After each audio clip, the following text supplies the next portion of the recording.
Saudara-saudara pendengar yang kami kasihi dimanapun Anda berada, Anda kembali bersama kami dalam acara Telaga, Tegur Sapa Gembala Keluarga. Saya Gunawan Santoso dari Lembaga Bina Keluarga Kristen. Kali ini saya bersama Ibu Dincia Laluyan. Kami akan berbincang-bincang dengan Bapak Pendeta Dr. Paul Gunadi. Beliau adalah seorang pakar dalam bidang konseling, serta dosen di Seminari Alkitab Asia Tenggara, Malang. Perbincangan kami kali ini merupakan kelanjutan dari perbincangan kami terdahulu tentang bertumbuh bersama. Kami percaya acara ini pasti bermanfaat bagi kita sekalian, dan dari studio kami mengucapkan selamat mengikuti.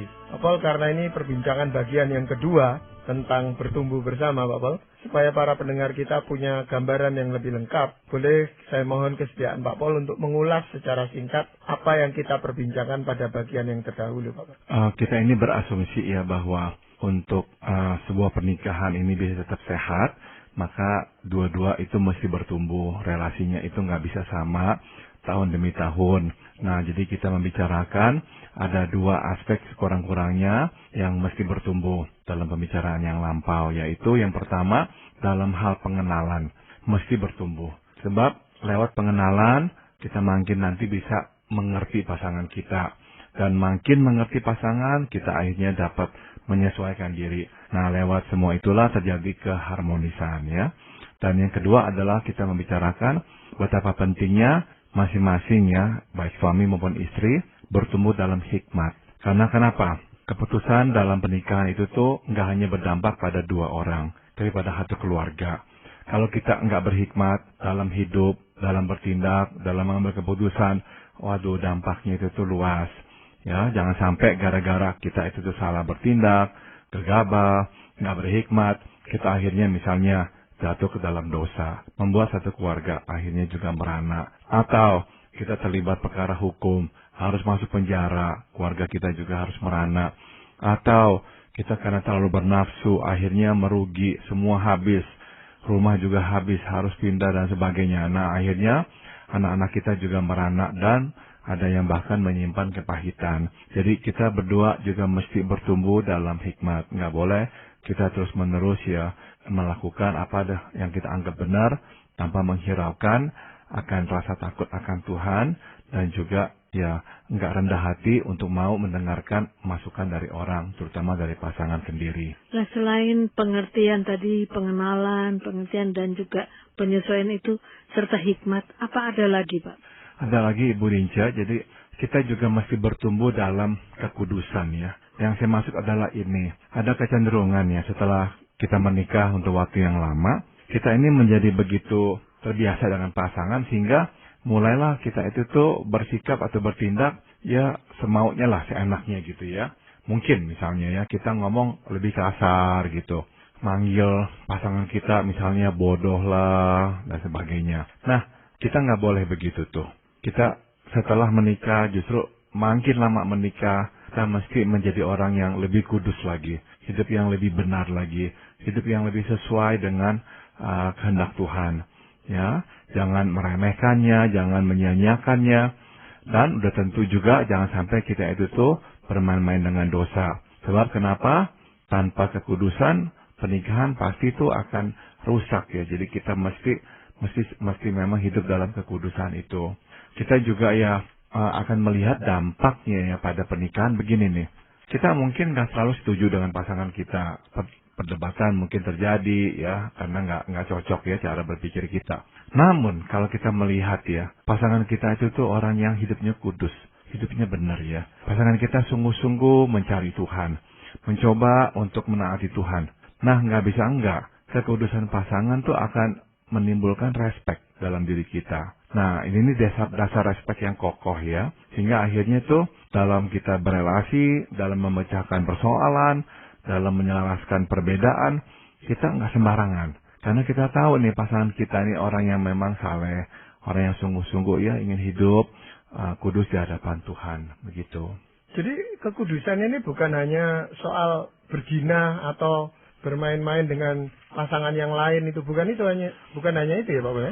Bukan Pak Gunawan. Jadi memang menyangkut kehidupan. Itu kehidupan yang rohani ya, yang dikehendaki oleh Tuhan, hidup yang benar. Sehingga kita jadinya itu nggak sembarangan sama pasangan, nggak sembarangan sama anak, ya karena kita tahu kita ini nih mencerminkan Tuhan dalam keluarga kita. Ya, jadi lebih banyak aspek yang menekankan kita untuk hidup kudus di sini.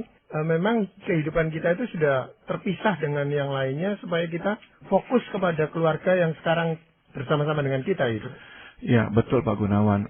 Jadi begini ya, kalau misalnya saya sekarang tempatkan diri di posisi anak. Anak melihat ya papanya, mamanya hidup kudus ya. Gak main-main dengan orang lain. Itu tuh berdampak sangat besar pada keluarga. Bandingkan misalnya ya, si anak melihat, aduh si papa ini kalau ketemu perempuan, nggak bisa diem. Kayaknya mau mendekati perempuan terus saja. Nah, anak melihat ketidakkudusan. Dan itu tuh pasti akan membuat si anak tuh susah respect lagi kepada papanya. Atau si mama. Kalau marah sama si papa misalnya, anak-anak melihat mama itu maki-maki si papa seenaknya. Nah, bagaimana anak melihat kekudusan pada mama? Akhirnya apa yang terjadi? Anak-anak tambah nggak hormat sama mama, tambah benci sama mama. Akhirnya muncullah masalah demi masalah dalam keluarga itu. Jadi penting masing-masing memang hidup ya kudus di hadapan Tuhan, sehingga nanti itu akan memberi dampak yang sangat baik pada keluarga kita. Jadi harus ada saat teduh pribadi Misalnya dari masing-masing. Betul. Baru saat teduh bersama, begitu. Misalkan begitu ya benar-benar kita menunjukkan usaha ya Bu Dince untuk mencari Tuhan. Bahwa Tuhan itu penting dalam hidup kita dan kita mau dengarkan suara Tuhan. Makanya di pagi hari atau di malam hari kita datang ke hadapan Tuhan, kita berdoa, kita membaca firman-Nya, kita saat teduh. Nah, belum lagi kalau ini dilihat oleh pasangan atau anak kita. Nah, sudah tentu kita melakukan ini bukan supaya dilihat ya oleh anak atau pasangan kita. Tapi kalau mereka melihat ya betapa seriusnya kita mencari kehendak Tuhan, itu akan menjadi ya hal yang ya teladan yang dapat dihormati oleh anak. Nah, selain hal itu, faktor lain untuk menumbuhkan hubungan suami istri itu apa, Pak? Yang berikut adalah kita ini masih bertumbuh juga dalam kebaikan. Nah, kita kan tahu ya bahwa pernikahan itu didirikan di atas kasih. Namun, kasih mesti diwujudkan dalam tindakan nyata, yaitu dalam bentuk kebaikan. Itu tuh. Nggak bisa kita berkata, saya mengasihi kamu, tapi kita nggak melakukan hal-hal yang baik kepada pasangan kita. Ya, jadi makin banyak kebaikan, makin cepat pernikahan bertumbuh. Sebaliknya makin jarang kebaikan dilakukan, makin besar jurang pemisah, dan makin mengering relasi nikah. Jadi intinya adalah gini nih, kita ini senang menerima kebaikan. Kita senang menerima bantuan. Ya, nah itu sebabnya kita mesti sering-sering ya berbuat baik kebaikan ya, kepada pasangan kita, dan untuk pasangan kita lebih ringan tangan untuk menolongnya, dan sudah tentu harus lebih murah hati ya. Artinya apa murah hati? Ya sikap nggak menghitung-hitung, rela memberi, rela berkorban tanpa imbalan. Nah, waktu ya sewaktu kebaikan menjadi sesuatu yang alamiah, otomatis dalam keluarga kita, pernikahan itu pasti bertumbuh juga. Ya, ada orang yang memang sejak kecilnya atau punya latar belakang yang memungkinkan seseorang ini baik hatinya. Murah hati, menolong dan sebagainya. Tapi juga ada sebagian orang yang kesulitan sekali untuk mewujudkan kebaikan itu, Pak. Karena latar belakang keluarga mungkin terlalu keras gitu ya. Ya, jadi kadang-kadang ya ada orang yang memasuki pernikahan dengan sifat murah hati dan baik ya. Tapi ada orang yang nggak mempunyai sifat itu tuh. Nah, sudah tentu yang memang nggak punya akan jauh lebih susah ya untuk menumbuhkannya. Sudah tentu begitu. Namun, nah kita kembali lagi kepada yang tadi telah kita bicarakan. Kalau pasangan melihat ya bahwa kita kok hidupnya itu benar, kita hidupnya kudus, dan dia pun melihat Tuhan memberkati kita. Nah, lama-lama tuh dia bisa lebih tergerak lah. Akan ikut seperti itu. Betul, mencontoh. Untuk lebih oke lah, kita juga lah, berilah, murah hatilah. Karena kok Tuhan udah berkati kita juga. Nah, jadi ini bisa menjadi pemicu juga. Atau yang lainnya adalah waktu dia melihat ya bahwa, iya ya, kok pasangan kita kok baik ya. Mau nolong, mau memberi. Dan kita pun juga ditolong oleh dia. Dia bukan hanya menolong orang lain. Dia akhirnya tuh merasa lebih tergerak lah untuk menolong juga, untuk berbuat baik juga, dan nggak usah menghitung-hitung. Jadi kalau kita merasa pasangan kita kok nggak murah hati menghitung-hitung, terus kita bales dengan menghitung-hitung, nggak ada habisnya. Justru kalau kitanya membalas dengan kemurahan hati, nggak apa-apa berkorban buat dia, lama-kelamaan tuh dia akan disadarkan. Iya, kok saya begitu berbeda dengan dia ya, dia kok begitu murah hati, saya kok begitu berhitungan. Nah, dia lebih tergerak, lain kali itu juga untuk lebih murah hati kepada pasangannya. Ya, tapi juga seringkali terjadi kebaikan hati seseorang itu disalahgunakan oleh pihak lain gitu Pak Pol ya. Sehingga merugikan bukan hanya orang itu, tetapi sekeluarga gitu Pak Pol. Sehingga ada pasangannya itu yang berkata, makanya kamu itu jangan terlalu baik gitu. Dan dia melihat bahwa kebaikan ini merugikan seluruh keluarga. Ya, maka ya kita udah bahas bahwa kita perlu juga bertumbuh dalam hikmat. Ya. Kalau nggak punya hikmat, akhirnya ya udah dah kita kejeblos di lubang yang sama berkali-kali. Jadi ya ada kalanya misalkan deh ya kita ditipu. Tapi ditipu karena kita udah menyelidiki, udah berhati-hati. Tapi tetap ditipu, ya udah. Tapi kalau misalnya kita ditipu karena kitanya terus sembrono, nah itu memang berarti kita nggak berhikmat. Dan yang dituntut oleh pasangan dan oleh anak-anak kita adalah bahwa kita telah berupaya untuk berhikmat, nggak gegabah. Jadi selama mereka melihat kita telah berusaha nggak gegabah ya, biasanya itu mereka bisa menerima Allah kalau misalnya kita berbuat salah lagi. Jadi ya tetap ya kebaikan harus disandingkan juga dengan hikmat. Sebab tanpa hikmat kebaikan memang bisa tuh membuka pintu kita akhirnya terus-menerus dimanfaatkan oleh orang. Selain kebaikan, apalagi yang dapat menumbuhkan dalam pernikahan itu, Pak? Berikut adalah pengenalan akan Allah, Bu Dinca. Hidup ini kan berasal dari Allah ya. Jadi kita hanya dapat memaknai hidup dari kacamata Allah sendiri. Nah, itu sebabnya ya kita mesti ya menambah pengenalan akan karakter Allah, cara Allah bekerja, dan rencana Allah atas manusia dan kehidupan ini. Nah, dengan kita menambah semua itu tuh kita akan lebih jelas ya melihat makna hidup. Dan juga kita dapat tuh akhirnya tuh menjalani hidup dengan lebih benar. Karena kita tahu tuh ya bahwa inilah cara Allah bekerja. Dan inilah yang memang dikehendaki oleh Allah. Nah, jika kita berdua berjalan di jalur yang sama, kita akan makin disatukan dan dikuatkan dalam hidup ini. Sebaliknya bila kita hidup di jalur yang berbeda, kita memaknai hidup secara berlainan pula. Akhirnya kita makin terpaut ya, makin akhirnya sering bertabrakan alias berkonflik dengan pasangan kita. Jadi penting tuh kita mengenal Allah dengan lebih tepat, dengan lebih mendalam, mengenal cara kerja Allah dan mengenal rencana Allah dalam hidup ini. Sehingga kita berdua itu bisa sejajar ya. Saya berikan contoh konkretnya nih ya. Misalnya nih ya, kita itu tuh ngerti lah bahwa bagi Allah yang penting adalah supaya manusia itu tuh hidup takut akan Dia dan hidup memuliakan Dia. Nah, itu saja tuh akan bisa tuh merumuskan tujuan hidup sepasang suami istri. Bahwa yang terpenting adalah kita mengenal Allah dan kita memuliakan Allah dalam hidup ini. Nah, itu menjadi rumusan tujuan hidup suami istri. Begitu kita berdua bisa rumuskan yang sama ini nih, semua tindakan kita, keputusan kita akan selaraskan dengan tujuan itu. Dan kita pasti akan bertumbuh kalau mempunyai tujuan yang memang udah pas itu tuh, yang sesuai juga dengan kehendak Allah. Mengenal Allah itu harus selalu mendalami firman Tuhan. Iya, toh Pak Paul. Betul. Ada seorang ibu, dia sudah tua, dia tidak bisa baca firman Tuhan, tapi hidupnya begitu memancarkan karakter Tuhan ya. Sampai orang-orang yang datang berkunjung ke dia itu malah dihiburkan. Berarti kalau saya melihat mengenal Allah bukan saja dekat dan baca firman Tuhan, tetapi dekat di hati Tuhan. Begitu, Mbak? Setuju, Ibu Dinca.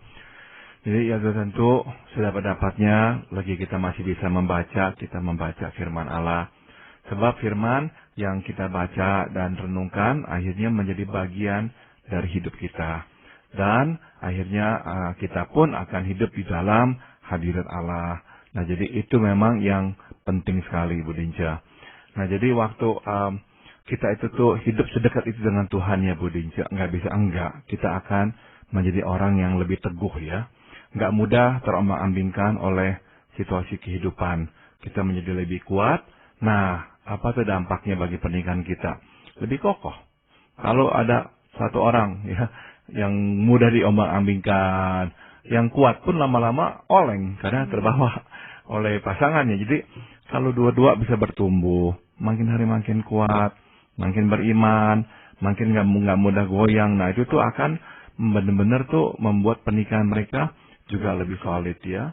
Nah yang lainnya lagi adalah dampaknya kita kan juga makin respect kepada pasangan yang sungguh-sungguh kuat, nggak mudah cemas ya, benar-benar kokoh di dalam Tuhan. Kita akhirnya tuh juga respect kepada dia, ya. Nah akhirnya ini juga akan menambah ya kedekatan kita dan kita makin juga bertumbuh di dalam relasi nikah kita. Nah, pengenalan akan Allah ini memang membuat seseorang itu bertumbuh. Tetapi untuk pertumbuhan pada pasangannya itu kan tidak secara instan bisa terjadi gitu Pak Bob. Misalnya si suami memang seorang yang tekun, belajar mau mengenal Allah, tapi istrinya sendiri belum tentu tertarik dengan gaya hidup seperti itu. Biasanya yang membuat dia tertarik adalah waktu dia melihat hasilnya Pak Gunawan. Sikapnya betul. Waktu dia melihat misalnya ini ya pasangannya kok kuat ya, tenang ya, menghadapi pukulan-pukulan hidup. Dia kok nggak terhempas ya, dia kok nggak bingung ya, dia kok nggak kecewa ya, dia kok bisa terus jalan dengan kuat. Nah, buah itu tuh menjadi daya tarik yang kuat. Dia mungkin akan berpikir, saya juga mau menjadi seperti pasangan saya. Sebab dia kok hidupnya begitu tentram. Nah, jadi dengan kata lain, dia lebih terdorong, meskipun tetap, ya dia punya pilihan, dia mau apa nggak mau ya. Tapi seenggak-enggaknya tuh, itu menjadi sebuah daya tarik ya.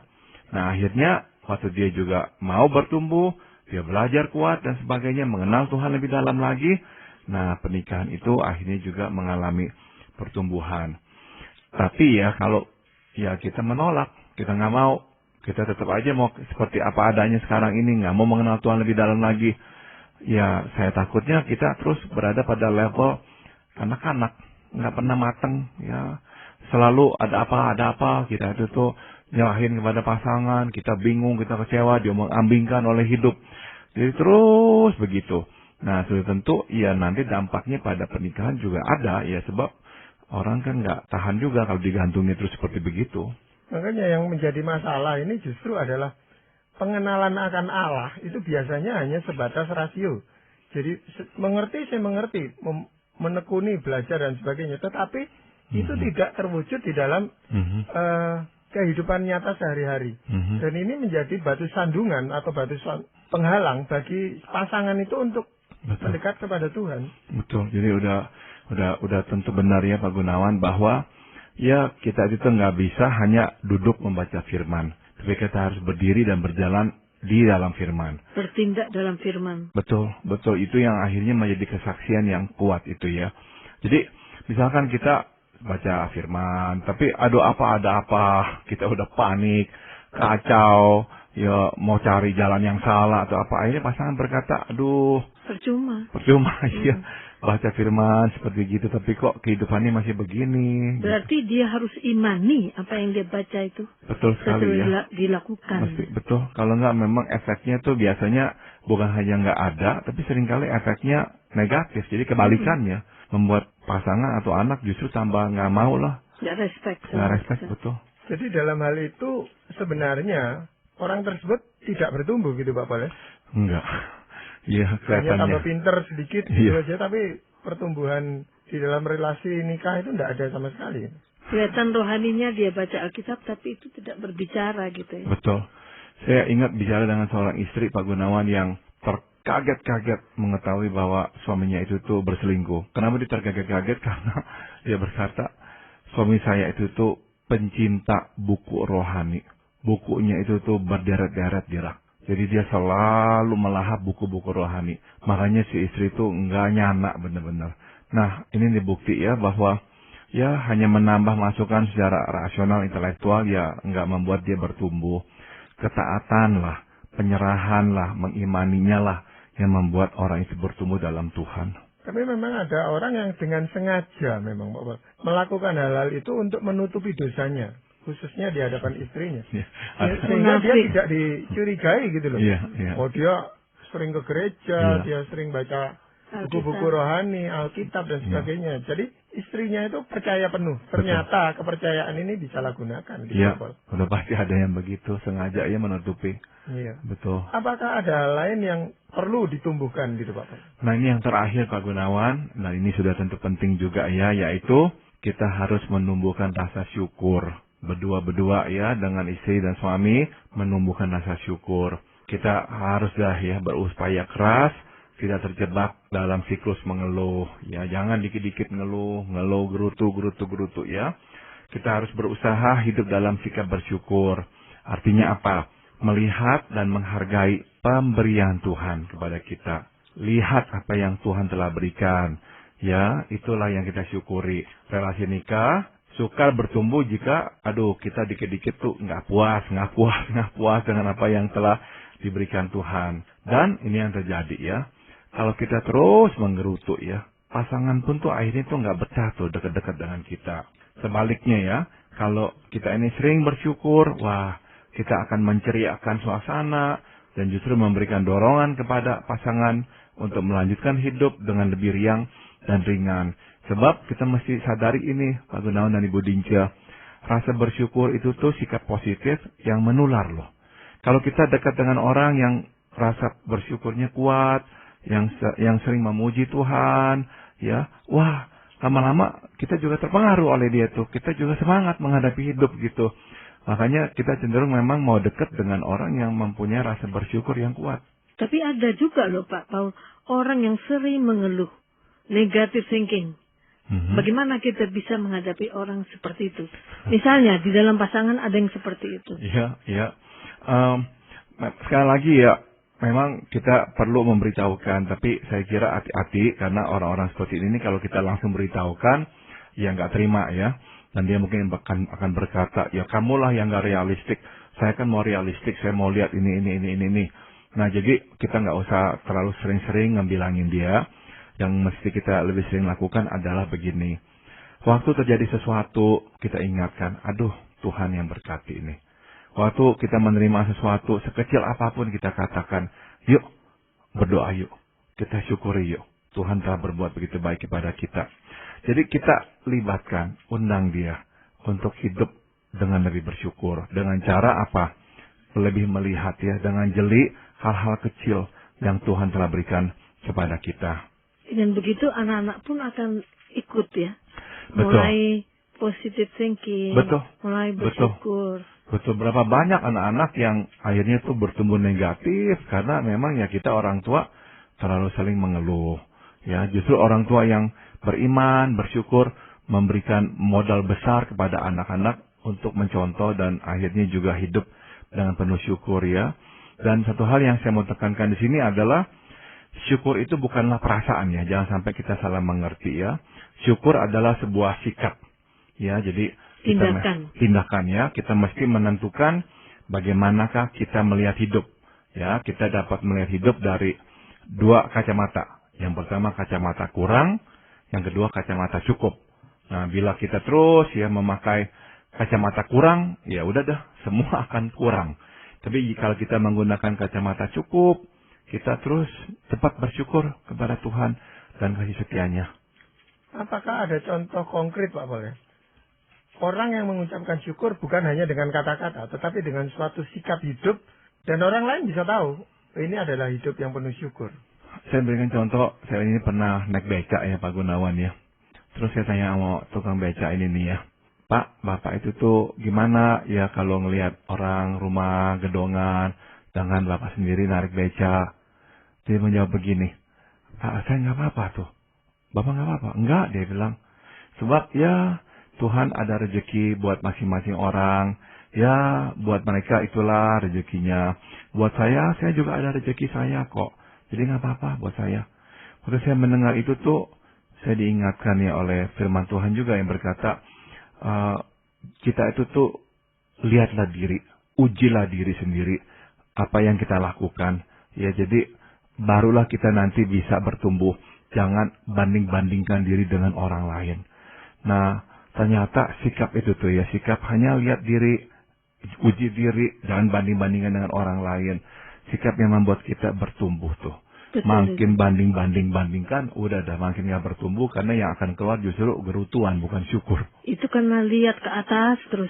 Kita harus perlu juga lihat ke bawah. Jadi dengan kunjungan ke orang-orang yang susah, situ kita akan merasa bersyukur ya. Betul. Kita masih dalam keadaan begini. Betul. Jadi ya syukurilah apa yang Tuhan telah berikan. Jangan kita tuh memikirkan apa yang kita nggak punya. Yang kita punya, itulah yang kita pegang dan kita katakan terima kasih Tuhan. Tapi memang pola hidup bersyukur ini pun perlu dilatih gitu Pak Pol ya. Dan perlu dukungan sebenarnya dari pihak pasangan maupun anak-anak atau kita mendukung anak-anak untuk ya dilatih supaya tahu bersyukur. Karena tanpa itu memang manusia ini punya kecenderungan untuk melihat apa yang dia inginkan terus, dan itu menghalangi seseorang untuk bisa bersyukur. Betul. Iya. Nah, Pak Pol, apakah ada ayat firman Tuhan yang ingin Pak Pol sampaikan untuk menyimpulkan perbincangan kita ini yang sampai 2 sesi ini, Pak Pol? Kita telah membicarakan tentang bertumbuh bersama ya, dan pernikahan itu tuh mesti ya bertumbuh. Kita dan pasangan kita dan akhirnya anak-anak kita mesti bertumbuh ya.